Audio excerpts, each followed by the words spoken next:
आज हम बात करेंगे रियल नेपोटिज्म इन इंडिया के बारे में और जानेंगे राजनीति का गंदा सच। आज आप देखोगे कैसे एक ही परिवार देश को लूटता है जनरेशन बाय जनरेशन। रेडी हो जाओ।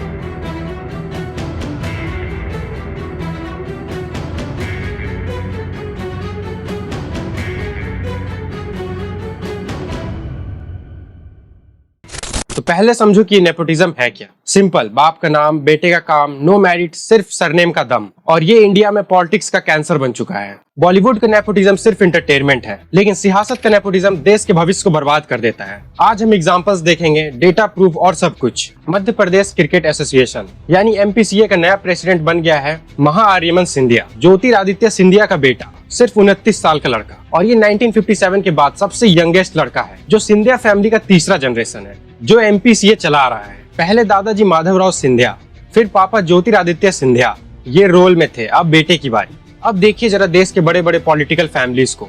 ये सिर्फ पॉलिटिक्स ही नहीं करते, बल्कि अपना पूरा खानदान ही कुर्सी पर बैठा देते हैं। सबसे पहले नाम आता है बिहार के लालू प्रसाद यादव का। उनका बेटा तेजस्वी यादव बिहार का डिप्टी CM है और तेज प्रताप यादव हेल्थ मिनिस्टर रह चुके हैं। और उनकी बेटी मीसा भारती राज्यसभा में MP है। मतलब एक ही घर से पूरी सरकार बन जाती। इसी तरह उत्तर प्रदेश से मुलायम सिंह यादव की फैमिली देखिए।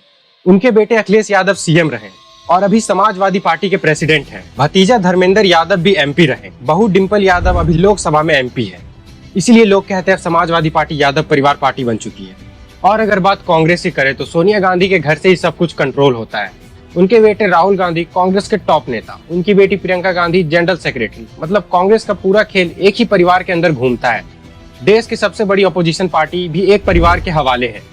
कांग्रेस की कहानी बहुत पुरानी हो चुकी है। इमरजेंसी 1975 में सोनिया गांधी या राहुल गांधी नहीं बल्कि इंदिरा गांधी के बेटे संजय गांधी ने सबसे बड़ा रोल प्ले किया था। ध्यान रहे उस वक्त संजय के पास सरकार में कोई ऑफिशियल पद भी नहीं था, फिर भी वो अपने आप को देश की असली पावर सेंटर बना बैठे।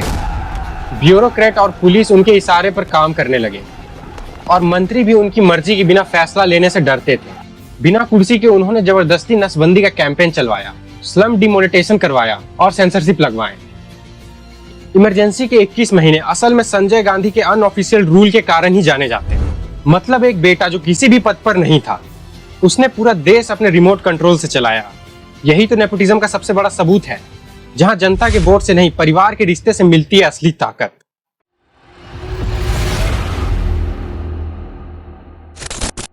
अजीत पवार सरदार पवार के नेफ्यू हैं और उनकी एंट्री और राइज पॉलिटिक्स में ज्यादातर परिवार के इन्फ्लुएंस से ही रही है।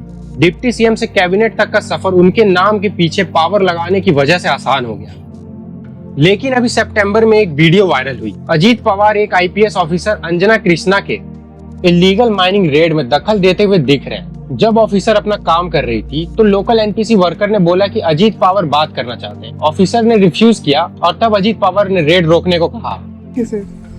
इतना आपको डेयरिंग हुआ है क्या? सर मेरे तो कार्रवाई जो किया है मुझे कैसे पता है सर? सोचो जब एक पॉलिटिशियन अपनी फैमिली कनेक्शन की वजह से टॉप तक पहुंचता है, तब वो अपने कुर्सी के पावर का मिसयूज करके कानून तक को चैलेंज कर देता है। और ये सिर्फ एक एग्जाम्पल नहीं है, देश की राजनीति में ऐसे हजारों केस हैं। बड़े नेता और उनके फैमिली मेंबर्स पर corruption, rape, scam, illegal mining, hate speech और ऑर्गेनाइज्ड क्राइम तक के सीरियस एलिगेशन लग चुके हैं। कई तो जेल तक गए और कई कोर्ट के चक्कर काट रहे हैं और कई अपने पॉलिटिकल पावर की वजह से बच गए। मैं आपसे एक सवाल पूछना चाहता हूँ, अगर एक नेता और उसके परिवार वाले ही अगर जुर्म में शामिल हो तो आम जनता न्याय सिस्टम पर कैसे भरोसा करेगी? कमेंट में जरूर बताइएगा। हरियाणा के अधमपुर बाईपोल 2022 में बीजेपी ने टिकट दिया भव्य बिश्नोई को। भव्य बिश्नोई कौन है? कुलदीप बिश्नोई के बेटे और फॉर्मर CM भजन लाल के पोते, मतलब एक और पॉलिटिकल डायनेस्टी का वारिस। कुलदीप बिश्नोई कांग्रेस छोड़कर सिर्फ कुछ ही महीने पहले बीजेपी में आया और तुरंत उनके बेटे भव्य को बीजेपी ने टिकट दे दिया गया। इससे लोकल बीजेपी वर्कर्स को साइड कर दिया गया।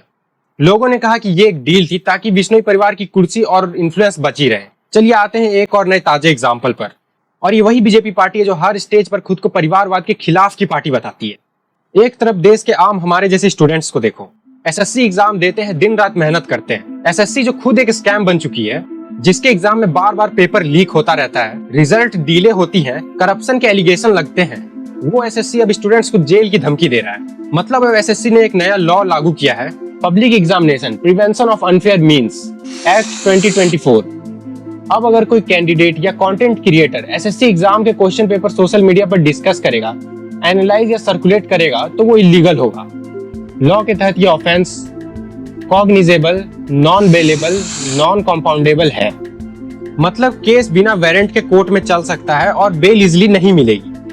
पेनल्टीज भी काफी टफ रखी गई हैं। इंडिविजुअल के लिए 3 से 5 साल तक की जेल और 10 लाख तक का फाइन, और अगर इंस्टीट्यूट या सर्विस प्रोवाइडर इन्वॉल्व हो तो फाइन 1 करोड़ तक हो सकता है। ये वार्निंग एसएससी ने एक नोटिस के थ्रू दी है, जिसमें कैंडिडेट्स और सोशल मीडिया प्लेटफॉर्म्स दोनों को टारगेट किया गया है। इस नए लॉ पर सबसे बड़ा सवाल ये है कि ये फ्रीडम ऑफ स्पीच और एक्सप्रेशन जो आर्टिकल 19(1)(a) के तहत फंडामेंटल राइट है, उसका वायलेशन है। क्योंकि एग्जाम के क्वेश्चन का डिस्कशन एजुकेशन का हिस्सा है, लेकिन अब उस पर भी क्रिमिनल केस हो सकते हैं। अप्रैल 2025 के पहलगाम अटैक के बाद प्राइम मिनिस्टर नरेंद्र मोदी ने क्लियरली कह दिया था कि अब खून और पानी एक साथ नहीं बह सकते। रिलेशन इतने टेंस हो चुके थे कि सिंगर्स को बैंड किया जा रहा था, ट्रेड और टेररिज्म भी एक साथ नहीं चल सकता था। फिर सितंबर 2025 में एशिया कप का मैच दुबई के नेचुरल वेन्यू पर खेला गया। ये मैच ऑफिशियली बीसीसीआई और आईसीसी का कमिटमेंट था। हम थोड़ा अपने टॉपिक से डाइवर्ट हो गए, तो आते हैं अपने मेन टॉपिक पर वापस। अब थोड़ा डेटा पर नजर डालते हैं ताकि आपको ये क्लियरली समझ आए कि पॉलिटिक्स में नेपोटिज्म कितना वाइड स्प्रेड हो गया है। 1999 के बाद से कांग्रेस के 36 डायनेस्टिक एमपीज और बीजेपी के 31 डायनेस्टिक एमपीज लोकसभा में आए। मतलब दोनों पार्टीज में डायनेस्टिक पॉलिटिक्स काफी प्रिवेलेंट है। दोनों पार्टीज के डायनेस्टिक एमपीज के शेयर लगभग 11-12% तक थे। और अगर हम थोड़ा और डिटेल में देखें तो 1952 से लेकर आज तक उत्तर प्रदेश से 51 डायनेस्टिक नेता लोकसभा तक पहुंच चुके हैं। ये देश का सबसे बड़ा नंबर है। उसके बाद बिहार का नंबर आता है, जहां से 27 डायनेस्टीज इलेक्ट हुई, और फिर पंजाब और वेस्ट बंगाल दोनों जगह से 10-10 डायनेस्टीज लोकसभा तक गए। यूपी वो स्टेट है जहां से नेहरू गांधी की 4 जनरेशन ने अपनी सीट संभाली है। लेकिन इंटरेस्टिंग बात यह है कि डायनेस्टी सबसे ज्यादा कांग्रेस की नहीं बल्कि बीजेपी की निकली। यूपी के 51 डायनेस्टिक नेताओं में से लगभग 17 बीजेपी से और 15 कांग्रेस के थे। बीएसपी ने भी 4 डायनेस्टिक एमपीज दिए। बिहार में कांग्रेस डोमिनेट करता रहा। यहाँ से डायनेस्टीज में 12 कांग्रेस के, 4 बीजेपी के और 3 जनता पार्टी के थे। पंजाब और वेस्ट बंगाल में सिचुएशन अलग थी। डायनेस्टीज मोस्टली रीजनल पार्टी से आई। वेस्ट बंगाल में 3 कांग्रेस के और पंजाब में 4 अकाली दल के एमपीज रहे। अब सवाल ये उठता है कि यूपी और बिहार में सबसे ज्यादा डायनेस्टिक पॉलिटिक्स क्यों है?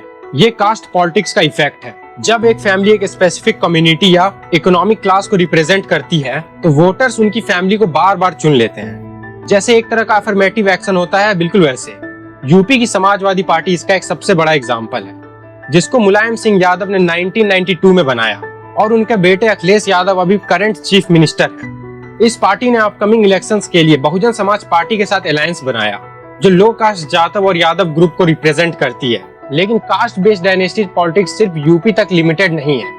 रिसर्च के मुताबिक फॉरवर्ड कास्ट में डायनेस्टिक एमपीज 2014 में 27.23% तक थे, जबकि शेड्यूल कास्ट में सिर्फ 8.4% और शेड्यूल ट्राइब में 16.67% तक थे। लॉन्गेस्ट सर्विंग डायनेस्टी 1952 से सोमनाथ चटर्जी रहे थे, जो टोटल 10 टर्म में लोकसभा में रहे। उनके फादर एनसी चटर्जी भी 3 टर्म रहे। टॉप 10 लॉन्गेस्ट सर्विंग डायनेस्टी में कांग्रेस के 3, बीजेपी के 2 और स्मॉल पार्टीज के एक डायनेस्टी है। 40% ऑफ लॉन्गेस्ट सर्विंग डायनेस्टी ने अपनी सीट पार्लियामेंट में इनहेरिट की है। ये वो कंस्टिट्यूएंसी है जहां फादर या मदर पहले से इलेक्टेड थे। एक ब्रोकन चेन का एवरेज ड्यूरेशन है 10 टर्म, यानी लगभग 40 से 50 साल। अब सवाल यह है कि लॉन्ग स्टैंडिंग डायनेस्टीज का कोई नेगेटिव इम्पैक्ट भी होता है क्या? इनिशियल स्टेज में स्ट्रॉन्ग फाउंडर इंसेंटिव्स की वजह से एक पॉलिटिशियन डायनेस्टी स्टैब्लिश करना चाहता है तो हो सकता है कि उस टाइम पॉलिटिशियन अच्छा परफॉर्म करे। लेकिन नेक्स्ट जनरेशन में जब फाउंडेशन इंसेंटिव रिमूव हो जाए तो विलेज का डेवलपमेंट इम्पैक्ट होता है। एक स्टडी में दिखाया गया है डिसेंडेंट के अंडर विलेज का वेल्थ रैंक 12 परसेंटेज पॉइंट तक गिर जाता है। जो डेटा हम डिस्कस कर रहे थे वो 29 मार्च 2019 को पब्लिश किया गया था इंडिया स्पेंड में।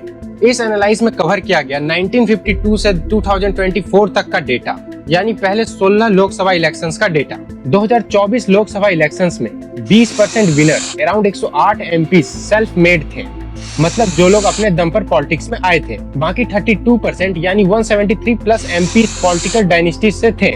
महाराष्ट्र के 2024 की इलेक्शन में पॉलिटिक्स में फैमिली का इन्फ्लुएंस कितना स्ट्रॉन्ग है देखिए। अजीत पवार लीड एनसीपी में 50% कैंडिडेट्स डायनेस्टिक थे, मतलब 2 में से 1 लोग पॉलिटिकल फैमिली से बिलोंग करते थे। उनके अलावा बीजेपी में भी 34% डायनेस्टिक कैंडिडेट्स ही थे, यानी 12 आउट ऑफ 28। फिर एकनाथ शिंदे की लीड शिवसेना में 40% कैंडिडेट्स फैमिली पॉलिटिक्स से आते हैं। अब अपोजिशन देखो, सरदार पावर लीड एनसीपी में 30% कैंडिडेट डायनेस्टिक थे, कांग्रेस में 29% और शिवसेना यूबीटी में 19% डायनेस्टिक कैंडिडेट थे। ये नेता कास्ट और रिलीजन का मास्क पहनते हैं और डेमोक्रेसी का रूप रंग छुपाते हैं। डर और धोखे के नाम पर ही वोट मांगना इनकी असली स्ट्रैटेजी है। चलिए कुछ कंक्रीट एग्जाम्पल देखते हैं जो समझा देते हैं कि पावर और इन्फ्लुएंस का असली खेल क्या है। राजनाथ सिंह का बेटा पंकज सिंह नोएडा से बीजेपी का एमएलए, उत्तर प्रदेश बीजेपी के जनरल सेक्रेटरी और साथ ही साइकिल फेडरेशन ऑफ इंडिया के प्रेसिडेंट। फिर अमित शाह का बेटा जैसा 2019 में बीसीसीआई का सेक्रेटरी, 2021 में एशिया क्रिकेट काउंसिल का प्रेसिडेंट और अब दिसंबर 2024 से आईसीसी का चेयरमैन और सबसे यंगेस्ट। और एस जयशंकर का बेटा ध्रुवा जयशंकर अमेरिका में ऑब्जर्वर रिसर्च फाउंडेशन का एग्जीक्यूटिव डायरेक्टर है। बिजनेस और पॉलिटिक्स में भी इसका डायरेक्ट फायदा उठाया जा रहा है। एग्जाम्पल देखिए, नितिन गडकरी के 2 बेटे, निखिल गडकरी सियान एग्रो इंडस्ट्री के मैनेजिंग डायरेक्टर हैं और सारंग गडकरी मानस एग्रो इंडस्ट्री के डायरेक्टर हैं। दोनों कंपनी इथेनॉल प्रोड्यूस करती है। अब इंडिया में इथेनॉल ब्लेंडिंग को लेकर सरकार ने एक बड़ा टारगेट सेट किया है। आज देश भर में इथेनॉल ब्लेंडिंग 18 से 19% तक पहुंच चुकी है और एम है कि 2025-26 तक E20 यानी 20% ethanol blending nation wide roll out कर दिया जाएगा। मतलब अगले 2 सालों में जो पेट्रोल आप अपनी गाड़ी में डलवाएंगे उसका 1/5 हिस्सा इथेनॉल होगा। और इथेनॉल ब्लेंडिंग के फायदे आप नड्डा साहब के मुंह से खुद ही सुन लीजिए। आप 120 रुपए जो पेट्रोल ले रहे हैं उसका भाव हम 15 रुपए लीटर करेंगे। जितना एवरेज आपको 120 रुपए के पेट्रोल में मिल रहा है उतना एवरेज आपको 15 रुपए पेट्रोल की कीमत जो है 15 रुपए उतना लीटर का इथेनॉल का एवरेज मिलेगा और 40% बिजली तैयार होगी।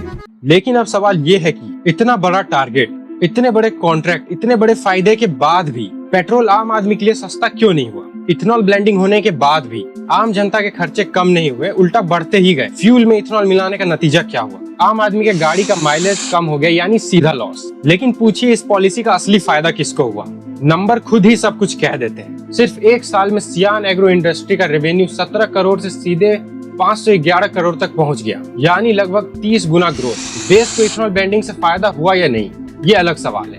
लेकिन एक बात तो क्लियर है, जिनके हाथ में इथेनॉल का बिजनेस है उनको डायरेक्ट प्रॉफिट हुआ। और सुन के हैरान हो जाओगे कि इंडिया की ऑयल मेकिंग कंपनीज जो पेट्रोल और डीजल बेचती हैं, उन्होंने इथेनॉल प्रोग्राम के नाम पर डिस्टिलर्स को 1,45,930 करोड़ का पेमेंट किया। माइलेज का नुकसान आम आदमी के लिए और करोड़ों का फायदा बिजनेस के लिए। नेपाल का ही एग्जाम्पल लेकर देखो, वहाँ पर जब लोगों ने नेपोटिज्म के खिलाफ नेपो किड्स और नेपो बेबी पर आवाज उठाई तो सरकार ने क्या किया? जनता की आवाज सुनने के बजाय सोशल मीडिया पर सीधा बैन लगा दिया। मतलब आवाज उठाओ और आवाज ही दबा दी जाए।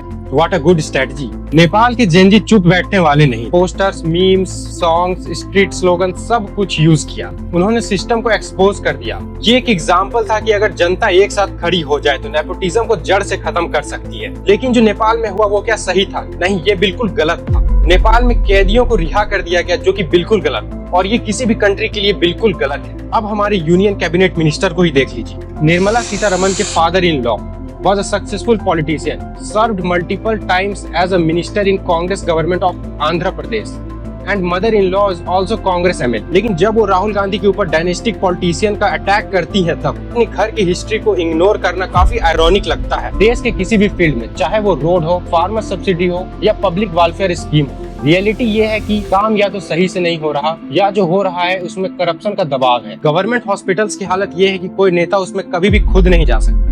नेपोटिज्म और डायनेस्टिक पॉलिटिक्स सिर्फ कुछ लोगों के फायदे के लिए चलता है।